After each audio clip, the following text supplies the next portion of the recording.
Good morning, good morning, good morning. Praise the Lord, praise the Lord. God bless you so much. खुदावन सभी को बहुत आशीष दे।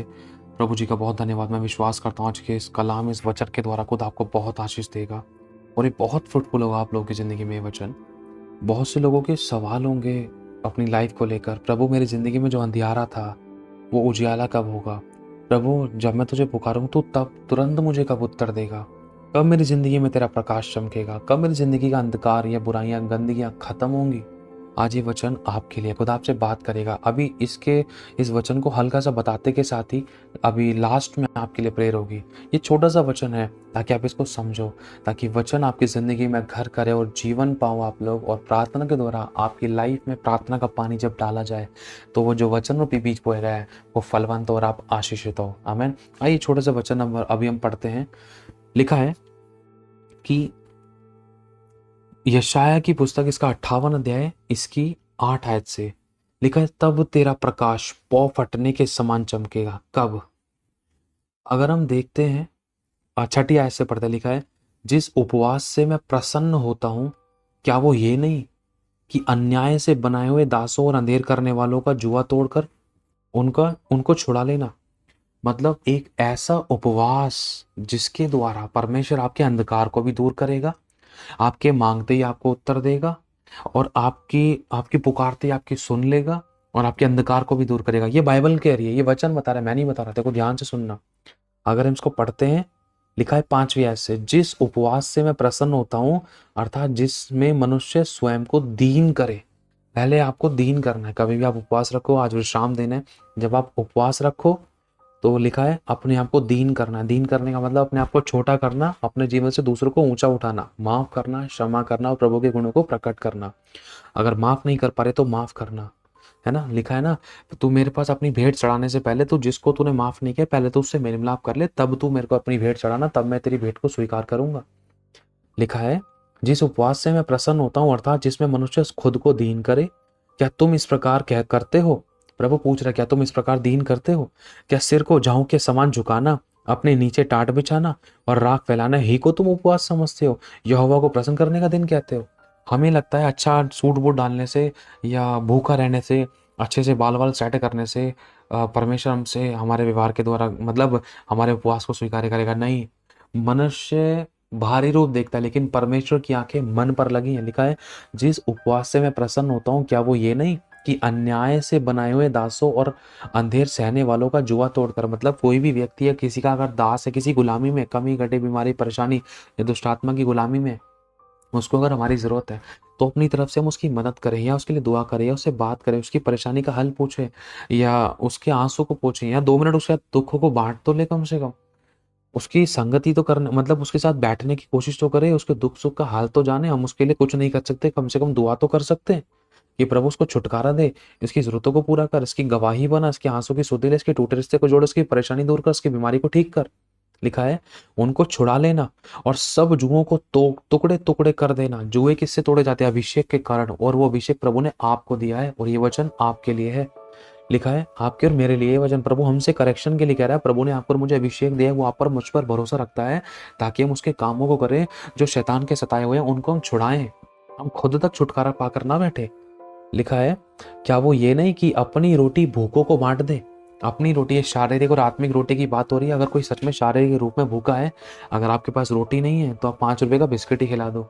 अगर वो भी नहीं है तो आप अपने घर से रोटी लाकर खिला सकते हो। अगर कुछ भी नहीं है तो आप उसके साथ बैठकर 2 मिनट वचन को शेयर कर सकते हो या उसके दुख सुख का हाल जान सकते हो, उसकी परेशानी क्या, बहन क्या हो गया, भाई क्या हो गया, आप रो क्यों रहे हो, आप ऐसी परिस्थिति में क्यों हो?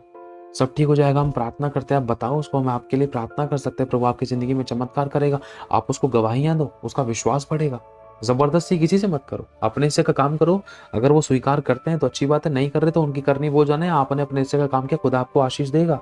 लिखा है, क्या वो ये नहीं कि अपनी रोटी भूखों को बांट देना, अनाथ और मारे मारे फिरते हुए को अपने घर में ले आना, किसी को नंगा देखकर वस्त्र पहनाना, अपने जाति भाइयों से अपने को ना छुपाना। जहां पर सामने वाले को अगर हमारी जरूरत है तो अपनी तरफ से हमें कोशिश करनी कि हम उसके लिए खड़े हों, उसके लिए दुआ करें, बातचीत करें, प्रार्थना करें, उसकी समस्या में, उसके दुखों में सहभागी, उसके आंसू को पोंछें, उसके अकेलेपन में हम उसका साथ दें। अगर कोई भाई है वो अकेला है, टूट और बिखर गया, कहीं वो सुसाइड ना कर ले, तो हमारा फर्ज है हम उसके साथ खड़े हैं, उसके दुखों को जाने, उसकी मदद करें। क्या हमें करना चाहिए उसके लिए ऐसा जिससे कि वो जीवन पाए? लिखा है, तब तेरा प्रकाश, लिखा है तब, मतलब तब का मतलब ये है कि तब से पहले जो ऊपर काम बोले ना वो हमें करने हैं, तब हमारे जिंदगी के अंधकार है ना वो दूर होंगे। और क्यों? क्योंकि प्रकाश चमकेगा। लिखा है तब तेरा प्रकाश पौ फटने के समान चमकेगा और तू शीघ्र चंगा हो जाएगा। देखो ये वायदा है, ये ऐसे ही पूरा नहीं होगा, ये बोलने से पूरा नहीं होगा, इससे ऊपर वाले वायदे को मैं पूरा करना पड़ेगा, तब ये वाला वायदा पूरा होगा। लिखा है तू शीघ्र चंगा हो जाएगा। आपका तन मन धन, कहीं पर भी अगर कोई रुकावट थी, कोई रोक था, कोई तकलीफ थी, परमेश्वर आपके धन के एरिया को चंगा करेगा, आपके तन को चंगा करेगा, आपके मन को चंगा करेगा, आपके रिश्तों को चंगा करेगा, आपकी physically, spiritually, socially, financially, mentally life को चंगा करेगा। क्योंकि यह वायदा है खुदावन का, जहां पर जिस जिस एरिया में अंधकार था वहां पर अपना उजियाला चमकाएगा, वो भी ऐसा कि दोपहर तक उजियाला बढ़ता जाएगा आपका। तो शीघ्र चंगा हो जाएगा। शीघ्र मतलब झटपट चंगा हो जाएगा। तेरा धर्म तेरे आगे आगे चलेगा। धर्म मतलब तेरी पवित्रता, तेरी सच्चाई, तेरी भलाई तेरे आगे आगे चलेगी। यहोवा, हमारा धर्म कौन है? हमारा यहोवा है। यहोवा का तेज हमारे पीछे पीछे हमारी रक्षा करते चलेगा।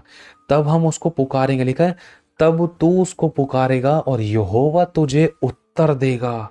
तू उसकी दुहाई देगा। तू उसको, चाहे तू रोकर पुकार रहा है, चाहे तू हंस के पुकार रहा है, चाहे तू बातों में पुकार रहा है, चाहे तू उसको खुशी में पुकार रहा है, लिखा है तू उसकी दुहाई देगा और वो कहेगा कि मैं यहाँ हूं। देखो कितना प्यारा वचन प्रभु आपसे कहता है कि जब तू मेरी दुहाई देगा ना मेरे बच्चे, मैं तुझसे कहूंगा कि मैं यहाँ हूं। यदि तू, ऐसा कब कहेगा परमेश्वर? हमारी जिंदगी में उजियाला कब चमकेगा, हम शीघ्र चंगे कब होंगे? लिखा है यदि तू अंधेर करना, पहला अंधेर करना, दूसरा उंगली उठाना, तीसरा दुष्ट बातें बोलना छोड़ दे, और चौथा उदारता से भूखे की सहायता करे और दीन दुखियों को संतुष्ट करे। तब, तब लिखा है तब अंधियारे में तेरा प्रकाश चमकेगा और तेरा घोर अंधकार दोपहर का सा उजियाला हो जाएगा। यहोवा तुझे लगातार लिए चलेगा और अकाल के समय तुझे तृप्त करेगा। लोगों की जिंदगी में, दुनिया में चाहे कहीं भी अकाल था, लेकिन तुझे घटी नहीं होने देगा, क्योंकि परमेश्वर का वायदा है अकाल के समय तुझे तृप्त करेगा और तेरी हड्डियों को भी हरी भरी करेगा। मतलब तुझे अगर कैसी भी दिक्कत है, तुझे तेरी जवानी बिल्कुल उकाबों के समान नहीं कर देगा, नहीं कर देगा, बिल्कुल ब्लेस कर देगा, बिल्कुल न्यू कर देगा। और तू सींची हुई बारी के सोते के समान होगा जिसका जल कभी नहीं सूखता। और तेरे वंश के लोग बहुत काल के जुड़े हुए स्थानों को फिर बसाएंगे। तू पीढ़ी पीढ़ी की पड़ी हुई नींव पर फिर घर उठाएगा और तेरा नाम टूटे हुए बाड़े का सुधारक होगा और पंतों को ठीक करने वाला पड़ेगा। आमीन। यहाँ पर लिखा है पहला, यदि तू दुष्ट बातें बोलना छोड़। दुष्ट बातें वो हैं, आसान शब्दों में समझे, हर एक वो बात जिसके कारण सामने वाला ठोकर खाता था या उसका दिल टूटता था या वचन के विरोध में थी। समझ पा रहे हो? परमेश्वर के वचन के विरोध में, जो जिसमें कहीं ना कहीं पाप काम करता था। किसी से, कोई बहन है, कोई भाई है, अगर मैं उसके विरोध में, उसको तोड़ने फोड़ने, उसको लूटने, उसके साथ गलत व्यवहार करने के लिए, अगर मैं उसको गुलाम बनाने के लिए कुछ ऐसी व्यवहार कर रहा हूँ, ऐसे बातें कर रहा हूँ जो व्यभिचार, पाप और गंदगी से भरी हुई हैं, जो उसको रुलाने से भरी हुई हैं, तो वो दुष्ट बातें हैं। लिखा है यदि तो दुष्ट बातें करना और अंधेर करना, अंधेर मतलब किसी की जिंदगी में अंधेरा लेकर आना। जिंदगी सही चल रही सामने वाले की, लेकिन मेरे व्यवहार, मेरे काम, मेरी जुबान के द्वारा उसकी जिंदगी को अंधेर कर दिया। जा तेरे साथ ऐसा होगा, तेरे साथ वैसा होगा, जा तू ऐसी रहेगी, ऐसे रहेगा। कभी ऐसा नहीं करना, अंधेर कभी नहीं करना। हम अगर कोई गिर गया तो उसको उठाना है। हमें किसी की चुगली निंदा नहीं करनी है, या किसी की हमने कुछ गलत सुन ली तो उसकी बात को हमें आगे नहीं पहुंचाना है। हमें उसके लिए दुआ करनी है। कोई बुराई, कोई किसी की बातें हमें पता चली, कोई गिर गया, दुख, समस्या, बीमारी, परेशानी में था, तो हमें उसके लिए दुआ करनी है। हमें उसके पाप को उछालना नहीं है, अंधेर नहीं करना है। यदि तू अंधेर करना और उंगली उठाना, उंगली उठाने का मतलब चाहे किसी ने हमारे साथ कैसा भी व्यवहार किया है, हमें खुदा के हाथों में सौंपना है। हमें उन लोगों के लिए बुद्धि मांगनी है, हमें उन लोगों के लिए पश्चाताप करना है, हमें उन लोगों के लिए क्षमा मांगनी है। ये नहीं कि प्रभु उसने ऐसा किया, उसको बता, उसको समझा, उसको सिखा, उसको ऐसे कर वैसे कर। नहीं। जिस मनुष्य को अगर हम देखते हैं उससे प्रेम नहीं करे, जिस खुदा को भी देखा नहीं, तो उससे कैसे प्रेम कर सकेंगे? उंगली उठाना और दुष्ट बातें बोलना छोड़ दे। उदारता से भूखे की सहायता करे और दीन दुखियों को संतुष्ट करे। उदारता से भूखे की सहायता करे। हो सकता है किसी को प्यार की भूख हो, शांति की भूख हो। एक माँ है, उसको एक बेटे का प्यार चाहिए। एक पत्नी है, उसको पति का प्यार चाहिए। एक पति है, उसको पत्नी का प्यार चाहिए। बच्चे हैं, उसको माँ बाप का प्यार चाहिए। तो उनकी जो भूख है, इसको व्यभिचार, गलत और गंदे शारीरिक संबंध के रूप में मत लेना। इसको सही रीति से एक फैमिली लव होता है ना, जो उस तरीके से लेना, एक मसीह परिवार का जो प्यार होता है। कई बार इंसान के पास बहुत कुछ होता है, लेकिन उससे कई बार अपने भी उससे बात करना नहीं चाहते, तो कहीं ना कहीं उसको प्यार की भूखे कि कोई मुझसे प्यार से बात कर ले, धन दौलत तो कूड़ा है मेरे लिए। समझ रहे हो? दीन दुखियों को संतुष्ट करें। अगर कोई किसी तकलीफ परेशानी बीमारी में था तो उसके लिए हम दुआ करें, और अगर भूखा है तो उसको रोटी खिलाने की कोशिश करें। अगर उसको कोई ज़रूरत है तो प्रभु की इच्छा के अनुसार, प्रभु की अगुवाई मांग कर ही हम उसकी मदद करें। ये नहीं कि अंधी अंधी मैंने हाँ भाई जेब में हाथ डाल के ले भाई तू ले। वो जो समझ से बढ़कर मतलब जो जोश में होश नहीं खोना है, हमें उसकी मदद करनी है, तरीके से करनी है, बुद्धि और आत्मा से होकर बातचीत करके कि भाई पाप में, गलत काम में, गलत चीज़ों में नहीं लगाने, प्रभु को जानते, प्रभु का डर रखना, ये है वो है, प्रभु की अगुवाई में होकर ही मदद करनी है। आइए हम प्रार्थना में चलते हैं। इन कमियों को, इन बुराइयों को, इन खमीरों को, इन गंदगियों को हमारी ज़िंदगी में से निकालने के लिए हम दुआ करेंगे। मैं विश्वास करता हूँ आज के दिन से आपकी लाइफ में बहुत बड़े कामों को खुदा आज नई तरीके से आप देखोगे और करेगा, क्योंकि आपने एक नई शुरुआत अपनी ज़िंदगी में करने की जो इच्छा की है या बदलने की चाह रखी है, ये जब इस कलाम को सुन रहे, इस वचन को सुन रहे, खुदा आपको आशीष देगा। आमीन। खुदावन यीशु, हम तेरा धन्यवाद करते, तेरी तारीफ हो, तेरी बड़ाई हो, तेरी महिमा, तेरी स्तुति, तेरा आदर मान सम्मान हो। प्रभु जी मैं तेरा धन्यवाद करता हूँ। प्रभु प्रार्थना करते हैं उन कमियों के लिए, उन खमीरों के लिए, उन बुराइयों के लिए, उन गलत बातों के लिए, उन गलत विचार, गलत व्यवहारों के लिए जिसके कारण हमने बहुत कुछ खोया। प्रभु आज तुझसे विनती करता हूँ मेरे प्रभु, इन तेरे बालकों के ब्याह पर, मेरे हम सभी के ब्याह पर मैं क्षमा चाहता हूँ। तेरे लहू से इन सभी को, मुझे हम सभी को धो दीजिए, शुद्ध कीजिए। प्रभु मैं आपसे विनती करता हूँ खुदावंद यीशु नासरी, आपसे विनती करता हूँ, आपसे प्रार्थना करते हैं प्रभु, इनके सभी के सभी पाप क्षमा हो, सारे बंधन टूट जाए, और हर एक प्रकार के खमीर, हर एक प्रकार की कमियां, हर एक प्रकार की खामियां, हर प्रकार की अभिलाषा, हर प्रकार की गंदगी, हर प्रकार की अभिलाषा, हर प्रकार की ऐसी बातें, ऐसे विचार, ऐसे व्यवहार, ऐसे काम, ऐसे शैतानी चीज़ें इनकी ज़िंदगी में से हमेशा हमेशा के लिए नष्ट हो जाएं। कैंसल करता हूँ, कट करता हूँ, खंडन करता हूँ, जलाकर भस्म करता हूँ। ये शांति पाएं, ये चैन विश्राम आराम पाएं, इनको नया मन मिले, नया मन, नई आत्मा, शुद्ध मन, स्थिर आत्मा इनके भीतर नई सिरे से उत्पन्न करने के लिए धन्यवाद। उदार आत्मा देकर इनको संभालने के लिए धन्यवाद। इनको बुद्धि दे, ज्ञान दे और समझ दे, किस समय पर किस तरीके से क्या चुनाव करना है, किससे कैसे क्या बात करनी है। प्रभु इनकी मदद करें। हर प्रकार के ऐसे खमीर जिनके कारण इन्होंने बहुत कुछ खोया, हर प्रकार की ऐसी कमियाँ, ऐसी बातें, ऐसे विचार, ऐसे व्यवहार जो इनकी ज़िंदगी, हम में से किसी की भी ज़िंदगी में थे, जिसके कारण हम में से किसी ने भी कुछ भी खोया, तेरे नाम से आज हर प्रकार की ऐसी कमी, ऐसे खमीर, ऐसी बुराइयां हम सभी की ज़िंदगी में से निकालता हूँ, डांट कर, बांध कर, नष्ट करता हूँ, खंडन करता हूँ, जलाकर भस्म करता हूँ। इनके मन नहीं हो जाए, विचार, विश्वास और ये इनकी ज़िंदगी के हर एक हिस्से, शरीर, प्राण और आत्मा में छुटकारा पाए, चंगाई पाए, नजात पाए और आज़ादी पाए, और छोड़ जाए हर एक दुर्बलताओं से, छोड़ जाए हर एक बीमारियों से, एक नई शुरुआत को देखे, नई गवाहियों को देखे। ये धन्य हो घर में, धन्य हो बाहर, धन्य उनकी फैमिली, धन्य उनके लाइफ पार्टनर, धन्य उनके माता पिता, धन्य उनके बच्चे, धन्य उनकी सेवकाई, धन्य उनके शरीर, प्राण और आत्मा, धन्य उनके घर, धन्य उनके बैंक बैलेंस, धन्य उनकी अर्निंग सेविंग्स, धन्य हो इनकी टाइथ और ऑफरिंग। ब्लेस हो, ब्लेस और ब्लेस हो और ब्लेस हो यीशु मसीह के नाम से। हर एक श्राप टूटे, बंधन टूटे, घटियां भरपूरी बंधे, नुकसानों की भरपाई, जरूरतें पूरी हो, हमेशा भले चंगे न, अच्छी सेहत, मेरे कोई दुख कोई पत्ते इनके डेरे के निकट ना आने पाए। अब मुझे आप दया करना, कृपा करना, एक नई शुरुआत इनकी हम सभी की ज़िंदगी में सदा पूरी हम सब की भलाई है। अब दया करना प्रभु, इस दिन की शुरुआत एक नई तरीके से होने पाए। प्रभु ये किसी को अगर माफ़ नहीं कर पा रहे तो उनको माफ़ करने का हृदय मन दे। प्रभु एक नई शुरुआत इनकी ज़िंदगी में हो, बड़ी गवाहियाँ बने।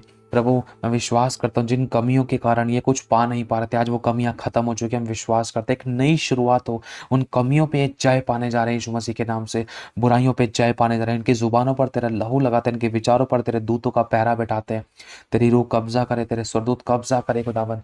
रुकी हुई आशीषें खुल जाए, रुका हुआ फाइनेंस रिलीज हो, रुकी हुई बरकत रिलीज हो उनकी जिंदगियों में, रुकी हुई गवाही उनकी जिंदगी में आए, शांति उनके परिवारों में, मेल मिलाप आए, प्यार प्रेम आए, चैन आए, विश्वास आए, आपसी मेल मिलाप विश्वास आए इनकी फैमिलीज में, इनके परिवार में, इनके लाइफ पार्टनर्स में, इनके बच्चों की जिंदगी में तेरा डर आए। इनको बुराई से बचा, किसी परीक्षा में मत पढ़ने देना प्रभु। आज का पूरा दिन इनकी जिंदगी में ब्लेसड हो। आप दया करना, कृपा करना, आप ही के हाथों में समर्पित करते हैं प्रभु। अब तक आपने इन सभी को, हम सभी को संभालेंगे, वे संभालेंगे प्रभु, यीशु के नाम से हम मांगते हैं। जो अच्छा काम आपने शुरू किया उसको पूरा भी आप ही करेंगे। बड़ी गवाही इनकी हम सभी की जिंदगी में बनने जा रही है, मैं घोषणा करता हूँ यीशु मसीह के नाम से।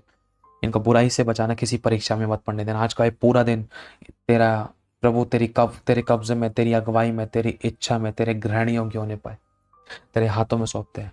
नुकसानों से बचाना, लड़ाई दंगे, मौत, एक्सीडेंट, कमी घटी, बीमारी, परेशानी, महामारी, मार रोगों से इनको बचा के रखना, अपने पंखों की आड़ में रखना। धन्य हो अपने घर में, धन्य उनके खेत में, धन्य उनके नौकरी, बिजनेस, धन, शरीर, प्राण और आत्मा सब आशीषित हो। किसी बली वस्तु की कभी कोई घटी ना होने पाए। इनके चारों तरफ तेरे दूतों का, तेरे स्वर्गदूतों का बाड़ा लगाते हैं प्रभु, तेरे हाथों में सौंपते हैं, अब तक संभालेंगे भी संभालेंगे प्रभु यीशु के नाम से हम मांगते हैं। सारी महिमा प्यारे यीशु को मिले। पवित्र आत्मा हमारी अगुवाई करे, आप प्रभुता करे, आपकी इच्छा हमारी जिंदगी में सदा पूरी हो। हम सबके भलाई प्रभु जी, यीशु के नाम से हम मांगते हैं। Amen, amen, amen, amen. God bless you so much. प्रभु सभी को बहुत आशीष दे, मैं विश्वास करता हूँ प्रभु ने आपकी ज़िंदगी में काम किया। एक नई शुरुआत आज आप करोगे, आप कोशिश करोगे। अगर आप गिर भी गए, कमज़ोर मत पड़ना, फिर से उठना, फिर से एक नई शुरुआत करना, लेकिन दृढ़ होने की कोशिश करना, ढीले मत पड़ना। आप बुराई को छोड़ने का उपवास रखना, बुराई को छोड़ने के लिए प्रार्थना करना, क्योंकि उन कमियों को निकालने के लिए दुआएं करना जो जो आपकी ज़िंदगी में आपको नोटिस होती थी। क्योंकि उन कमियों की वजह से कई बार हमारी गवाहियाँ नहीं बन पाती थी, गवाहियाँ बन गई तो हमारी ज़िंदगी में आ नहीं पाती थी, है ना। हम विश्वास करते हैं सारी कमियां खत्म होगी, बुराइयां खत्म होगी, सारे खमीर खत्म हो गया। हम विश्वास करते हैं सब कुछ नया हो गया, पुरानी सब बातें बीत गई, सब कुछ नया हो गया। हमारी रुकी हुई गवाहियां, गवाहियां, आशीषें, बरकतें, टेस्टिमनी, छुटकारे, आशीषें, सब प्रकार की भरपूरी जो रुक गई थी, यीशु के नाम से हमारी जिंदगी में खुल चुके हैं, आ चुके हैं। हम विश्वास से सभी के लिए ग्रहण करते हैं, यीशु के नाम में छिपाते हैं। आमीन। यदि आपने आशीष पाई है, प्रभु आपको अगुवाई करता है, तो चैनल को सब्सक्राइब कर सकते हैं, इस वीडियो को शेयर कर सकते हैं। आशीष पाएँ, आशीष का कारण बने। God bless you so much. प्रभु सभी को आशीष दे और सभी को जय मसीह की। Thank you Holi spirit. और मैं एक चीज़ आप लोगों से और कहना चाहता हूँ, जैसे कि यदि प्रभु आपको अगवाही करता है, किसी को कोई फोर्स नहीं, कोई ज़ोर ज़बरदस्ती नहीं है, जैसे कि स्क्रीन पर दिख रहे, आप बारकोड को स्कैन करके आप इस मिनिस्ट्री को, इस जो प्रभु की जैसे इस सेवा चलती है, जिसमें प्रभु हमें इस्तेमाल करता है, आप हमें ब्लेस कर सकते हैं। आप अपनी कोई भी ब्लेसिंग्स को आप सेंड कर सकते हैं इस मिनिस्ट्री को सपोर्ट करने के लिए। लेकिन किसी को कोई फोर्स नहीं, कोई ज़ोर ज़बरदस्ती नहीं है। और आप अपने दशमांश अपनी अपनी चर्चेस में दीजिए, आप अपनी चर्चेस के साथ, और अब जहाँ भी आप जाते हैं वहाँ पर ईमानदार वफादार रहें। और एक चीज़ और मैं कहना चाहता हूँ, यदि प्रभु आपको अगुवाई करे तो आप इस चैनल को सब्सक्राइब कर सकते हैं, इस वीडियो को शेयर कर सकते हैं। और अगर आपको हमारी अकाउंट डिटेल्स भी चाहिए तो आप डिस्क्रिप्शन में आपको मिल सकती है। बाकी आपको बारकोड स्क्रीन पर दिखाई दे रहा होगा, आप उसके द्वारा भी इस मिनिस्ट्री को सपोर्ट कर सकते हैं। लेकिन फिर भी किसी को कोई फोर्स नहीं है, कोई ज़ोर ज़बरदस्ती नहीं, खुशी जैसा आप प्रभु आपको अगुवाई करे, खुशी, आनंद, हर्ष के साथ। God bless you all. आप हमारे लिए दुआ करेंगे, वो भी बहुत बड़ी बात है। Thank you Jesus, thank you Holi spirit. खुदावन सभी को संभाल के रखे, आपके बीचों पर, आपकी प्रार्थनाओं पर खुदावन बहुत आशीष दे और आपके आंसू की सुध दे। आमीन। God bless you so much. Thank you Holi spirit.